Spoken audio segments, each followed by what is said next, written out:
Assalamualaikum warahmatullahi wabarakatuh. Kita berani masih tetap punya rekening di tempat riba. Wa iyyazubillah. Rezeki kita sudah dijamin ikhwafillah. Rezeki kita tidak pernah tertukar. Maka segera tutup rekening kita yang ada di tempat riba. Karena satu detik ke depan kita tidak ada yang tahu apakah kita masih hidup, apakah kita masih bernyawa, apakah kita masih sempat untuk bertobat kepada Allah. Ikhwafillah, jangan uang yang sedikit menjadi penyesalan tiada akhir.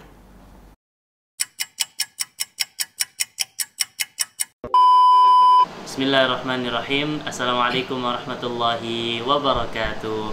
Alhamdulillah wassalatu wassalamu ala nabiyina Muhammad wa ala alihi wa sahbihi wa man tabi'ahum bi ihsani ila yaumiddin. Alhamdulillah sobat AMDK, guys, ini alhamdulillah kembali lagi sama saya, putranya Pak Duyono Kusen, atau yang biasa dikenal dengan AMDK atau Abu Muhammad Duyono Kusen. Nah, alhamdulillah saat ini di sebelah saya sudah ada salah seorang yang sangat mengenal sekali sesosok AMDK. Nah, sobat AMDK penasaran kan? Yuk kita sapa terlebih dahulu. Assalamualaikum. Assalamualaikum. Nah, dengan Pak siapa nih? Dengan Jagat. Pak Jagat. Ya. Masya Allah, namanya Jagat. Wah, luas. Nah, Pak Jagat, nama manggilnya Pak aja ya mungkin ya. Ya. Pak Jagat tinggal di mana nih? Tinggal di Palembang. Di Palembang. Tepatnya di Komplek PHDM 12. Komplek PHDM 12. Nah, jadi para pemirsa atau sobat AMDK perlu diketahui juga. Jadi dulu AMDK ini dulu tinggal juga di komplek yang sama seperti Pak Jagat saat ini, yaitu di PHDM 12. Seperti itu Pak ya? Iya. Jadi gini Pak Jagat, saya ini ingin mengetahui nih, dan sobat AMDK juga ingin tahu nih, bagaimana sih sesosok AMDK itu. Jadi biar apa? Biar jadi pelajaran, untuk pelajaran bagi kita semua. Ya kira Pak Jagat siap nih untuk bercerita-cerita nih, Insya Allah. dan berbagi pengalaman dengan sobat AMDK nih. Insya Allah. Insya Allah ya. Sebelumnya Pak Jagat kenal sama AMDK ini di mana dan kapan? Pertama kali saya kenal dengan AMDK ini, Pak Duyono dulu biasa dipanggil, adalah ketika saya pertama kali diterima bekerja di Bank BNI Syariah. Oh. Dan waktu itu kita pertama kali diterima, diadakan pelatihan di Jakarta. Di Jakarta. Itu kurang lebih tahun berapa tuh Pak? Tahun 2002. 2002. Iya. Oh, jadi pertama kali kenal sama AMDK atau yang dulu biasa dikenal dengan Pak Duyono, Iya. itu 2002. 2002. Ketika pelatihan di Jakarta. pelatihan di Jakarta. Jadi ketemunya di Palembang atau Jakarta? Di Jakarta. Di Jakarta ketemunya. Iya.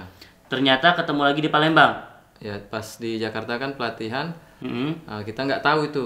Iya. Waktu pelatihan itu ternyata Pak Duyono itu AMDK ini pimpinan saya ternyata. Kita Oh, kira gitu. teman sama-sama pelatihan diterima gitu kan. Oh. Nah, ternyata apa itu kita biasa-biasa aja, pas setelah di Palembang ternyata pimpinan saya.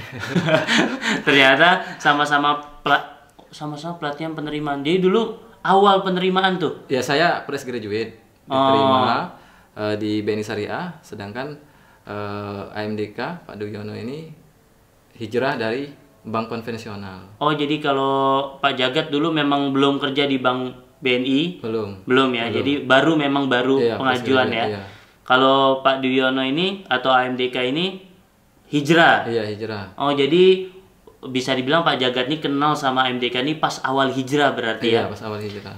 Sama-sama pelatihan di Jakarta, Iya. ternyata pas pulang ke Palembang, pemimpinnya Pak Jagat. Pemimpin saya. Masya Allah. Di sana kita suka main-main kan, humor-humor bareng-bareng. Kita anggap sama kan ternyata. Iya, ternyata pemimpinnya di sini. Iya, pemimpin saya. Itu langsung Ya, agak shock juga. Masya Allah. Nah, yang dilihat oleh Pak Jagat nih ketika melihat seorang AMDK yang dulu ketika pelatihan di Jakarta bisa humor segala macam, pas tahu beliau pemimpin, kira-kira ada bedanya nggak sih dengan kalau dulu kan mungkin lagi pelatihan sama nih, Iya, sama ya. pas di Palembang beliau pemimpin, kemudian Pak Jagat mungkin bawahan beliau. Iya. Itu bagaimana sih komunikasi beliau dengan Pak Jagat ketika di kantor? Ya kalau Pak Duyono ini, HMDK ini, kalau memang masalah pekerjaan, ya dia profesional kan. Tapi di luar pekerjaan, ya tetap bersahabat dan mengayomi kita seperti itu. Bahkan sering mengingatkan terus itu tentang sholat, tentang rokok, ya tentang segala hal-hal yang sebenarnya kita juga takut ya. Ngelihat Pak Duyono, nggak jadi kita ngerokok. Tapi lama-lama kita akhirnya bisa mendapatkan faedah. Banyak pelajaran di sana. Pelajaran yang dapat. Oh jadi walaupun di samping pekerjaan yang diingatkan oleh Pak Duyono ini atau AMDK ini, beliau juga mengingatkan dalam sisi agama gitu ya. Agama. Jadi mengingatkan sholat, kemudian yang merokok untuk tidak merokok seperti itu ya. Kira-kira pegawai, terutama Pak Jagat nih melihat, kan mungkin merokok itu kan apalagi orang kantor biasa mungkin. Kalau Pak Jagat melihat ada pemimpin yang melarang bawahannya untuk tidak merokok, dalam pandangan Pak Jagat nih gimana? Ya pertama kali kan kita nilai dia diktator kan. Ya ini kan hak pribadi kita. Hak pribadi kita. Tapi lama kelamaan dengan mendakwahkan menggunakan singkatan-singkatan kan seperti rokok, saya masih ingat itu, racun obat kantuk orang kafir. Akhirnya kita jadi mikir juga kan. Jadi jadi akhirnya kita nggak ngerokok lagi gitu kan. Tapi hijrahnya Pak Duyono ini mengalahkan kita gitu loh. Maksudnya dia selangkahnya dia sudah sampai saat ini sudah berlari, kita masih di situ-situ aja pola hijrah kita kan. Karena beliau ini kalau mendapatkan ilmu, dia langsung diamalkan di kantor ataupun dalam keseharian. Iya, sekitar. Meskipun banyak yang menentang, banyak yang menolak, dan dia tetap istiqomah gitu loh. Tidak takut dengan pimpinan, tidak takut dengan segala sesuatu. Bayangkan saja dulu kalau di perbankan kita harus menggunakan pakaian serba lengkap sesuai aturan kantor, terutama menggunakan dasi. Nah, dasi ini ternyata ditentang oleh beliau juga gitu kan. Karena dasi ini kan pakaian orang-orang kafir kan, orang-orang non-muslim ketika mereka beribadah. Nah, jadi dasi juga saya ingat juga tuh dari ajaran setan dan iblis. Jadi akhirnya mikir kita kan. Nah, kita ikut akhirnya kan. Akhirnya ikut. Lalu beliau juga waktu masih di Palembang, di Palembang itu akrab dengan para ulama, sehingga kita itu nuansa kantor kita itu memang nuansa Islami gitu loh. Jadi saat sholat nasabah juga mau ikut sholat. Sholatnya di lantai 1. Masya Allah. Jadi sobat AMDK, jadi kalau saya tangkap nih pembicaraan dengan Pak Jagat ini, jadi ternyata orang tua saya atau AMDK ini, beliau ini bisa dibilang cukup pandai juga dalam menyampaikan, yang bisa atau mudah untuk diterima juga mungkin ya. Seperti melalui singkatan-singkatan seperti tadi ya, rokok itu singkatannya apa. Tapi beliau tidak langsung mengatakan rokok itu hukumnya ini, dalilnya ini, tapi beliau menggunakan singkatan. Mungkin itu salah satu dakwah agar mudah juga diterima oleh masyarakat. Kemudian seperti dasi tadi.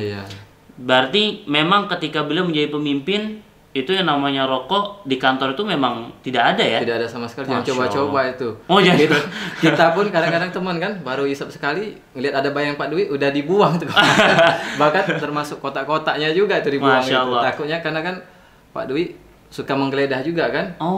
Bilang iya, bilang enggak. Ya karena memang dia menerapkan amar ma'ruf nahi munkar itu kan untuk di kantornya biar jadi teladan nasabah gitu. Lalu bahkan pembiayaan kita pernah membiayain nasabah-nasabah warung kecil tradisional tuh nggak bisa dibiayai rokoknya tuh, nggak boleh tuh. Kalau ada warungnya masih ada rokok nggak dikasih biaya. Nggak dikasih pembiayaan. Masya Allah. Jadi itu salah satu cara berdakwah juga ya, Masya Allah. Jadi kedudukan beliau bisa dimanfaatkan untuk berdakwah kepada masyarakat juga. Nah tadi juga sobat AMDK, ternyata salah satu cara beliau hijrah yaitu ternyata ketika di perbankan pun beliau bersahabat dengan para alim ulama. Nah, itu juga mungkin bisa dilihat juga oleh para pegawainya untuk mengajarkan bahwasannya butuhlah seorang teman agar memperkuat kita dalam berhijrah. Jadi kalau kita lagi lemah, teman kita ini ulama, nggak mungkin kita mau ngajak ulama ini bermaksiat.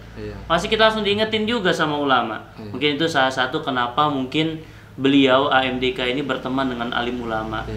Kalau saya sebagai anaknya melihat sampai saat ini pun beliau masih sangat dekat sekali dengan para alim ulama. Ini hampir waktu menjadi operational manager cabang Palembang tahun 2002 sampai 2005 kalau nggak salah. 2005 beliau itu hampir seluruh ulama di Sumsel ini kenal dengan beliau. Masya Allah. Bahkan saya lupa ulama yang Ustadz dari Jakarta itu yang sering mengisi di TV pun kenal dengan Pak Duyono. Masya Allah. Jadi memang beliau berkenalan dengan para alim ulama. Masya Allah.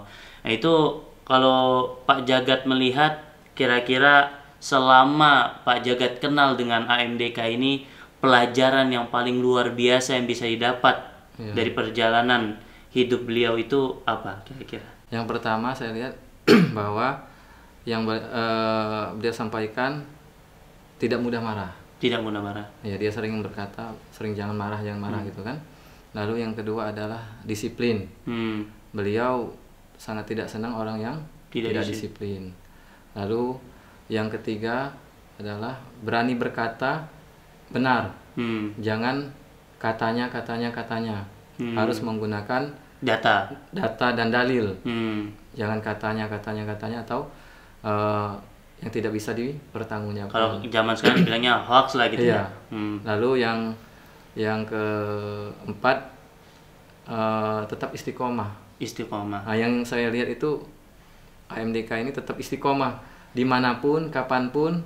Kalau saya cerita kenal nggak sama AMDK, oh bapak itu seperti ini. Wah, tetap juga istiqomah, dia tetap berdakwah. Jadi kalau misalnya mengatakan itu salah, ya dibilang salah. Maupun mau pimpinan, mau siapapun, mau ulama besar siapapun, kalau dia bilang itu salah, ya salah. Meskipun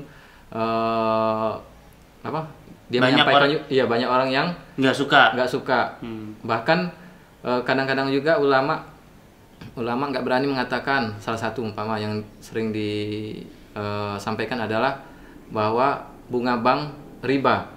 Nah, para ulama kadang-kadang masih takut untuk menyampaikan seandainya di komunitas yang memang ada untuk berdakwah tentang riba kan. Tapi AMDK tidak peduli siapapun, asalkan berdasarkan Al-Quran dan hadis, dia akan katakan bahwa ini salah. Dan yang kita di luar pemikiran kita, ternyata setelah masyarakat disampaikan, yang kita takutkan dia akan marah, ternyata nggak marah. Akhirnya dia baru sadar bahwa ternyata apa yang disampaikan ini benar. Jadi karena istiqomahnya tadi dan tidak takut akan hilangnya jabatan, tidak takut akan hilangnya dunia, selalu berpesan seperti itu. Masya Allah. Selalu mendapatkan pertolongan dari Allah Subhanahu Wa Taala, dimudahkan semua urusannya oleh. Saya sering bertanya dengan teman-teman yang masih ada di BNI Syariah atau yang kenal dengan Pak Duyono, ustadz-ustadz ini, ya tetap istiqomah memperjuangkan masalah ekonomi umat terutama. Masya Allah, nih sobat AMDK, sangat luar biasa nih cerita dari Pak Jagat nih.